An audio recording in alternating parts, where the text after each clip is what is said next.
Hello guys, ಎಲ್ಲರಿಗೂ ಮುಂಜಾನೆ ಶುಭೋದಯ ಅಂತ ಹೇಳ್ತಾ ಇವತ್ತು ನನ್ನ ಕನಸನ್ನು ತಗೊಂಡು ಮನೆ ಕಡೆ ಹೋಗ್ತಿದ್ದೀನಿ.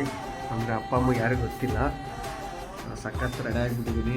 ಅದು ಏನಂತಾರೋ ಗೊತ್ತಿಲ್ಲ. ನನ್ನ ಪಾಪನ ಕರ್ಕೊಂಡು ನಿನ್ನ ಬಂದೈತೆ ಹೊಸ ನನ್ನ ಮನೆಗೆ ವೆಲ್ಕಮ್ ಆಗ್ತಿದ್ದೆ.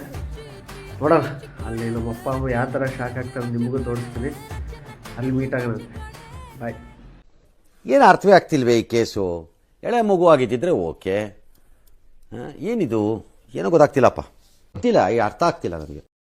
ಅದೇ ಪಾಪು ಅಂತ ಹೇಳಿದ್ನಲ್ಲ, ಬೇರೆ ಯಾವುದಲ್ಲ. ಪಾಪು ಅಂದರೆ ಹೊಸದಾಗಿ ಈಗಿನ 210 ಎಕ್ಸ್ಪಲ್ಸ್ ಗಾಡಿ ತೊಗೊಂಡಿರೋದು. ನನ್ನ ಡ್ರೀಮ್ ಬೈಕು ಇದೆ. ಈಗಿನ ಊರಿಗೆ ಹೋಗ್ತಿದ್ದೀನಿ. ಬಾಯ್. ಒಬ್ಬ ಲ್ಯಾಟ್ರಿ ಇನ್ಕಮ್ ಟ್ಯಾಕ್ಸ್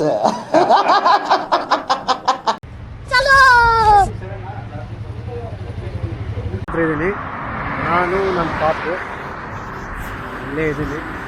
ಪಾಪುಗೂ ಸುಸ್ತಾಗ್ಬಿಟ್ಟೈತೆ ಅಂತ ಸೈಡ್ಗೆ ಹಾಕಿದೆ. ಒಂದು 200 ಕಿಲೋಮೀಟ್ರ್ ಬಂದೈತೆ. ನೋಡೋಣ. ಇನ್ನು ಮನೆಗೆ ಹೋಗಿ ಏನು ಹೇಳಿಲ್ಲ ಮನೆಯವರಿಗೆ. ಅಲ್ಲಿಗೆ ಹೋದ್ಮೇಲೆ ಸರ್ಪ್ರೈಸ್ ಕೊಡಬೇಕು ನಮ್ಮ ಅಪ್ಪ ಅಮ್ಮನಿಗೆ. ಅವ್ರಿಗೂ ಏನೋ ಗೊತ್ತಿಲ್ಲ.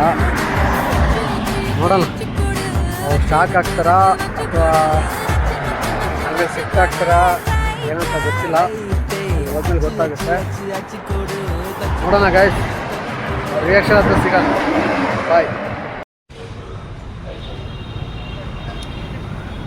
ಹೊಸ ಗಾಡಿ ಇಳಿಸಿದ್ದೀನಿ.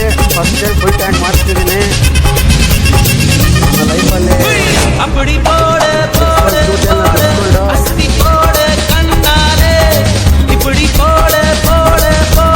ನನ್ನ ರೇಟಿಗೆ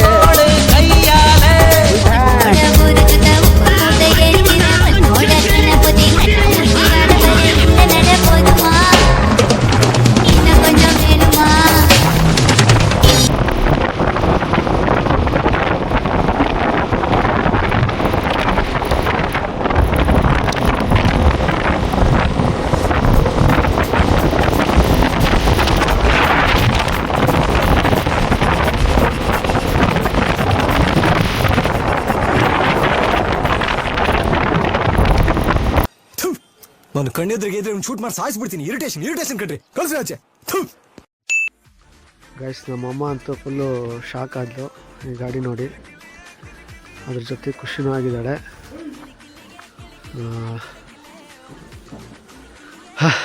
ಏನೋ ತಂದ್ಬಿಟ್ಟೆ ಲಾಸ್ಟ್ ನಮ್ಮೂರಿಗೆ. ನಿಂಗೆ ಒಳ್ಳೇದು ಮಾಡ್ತದ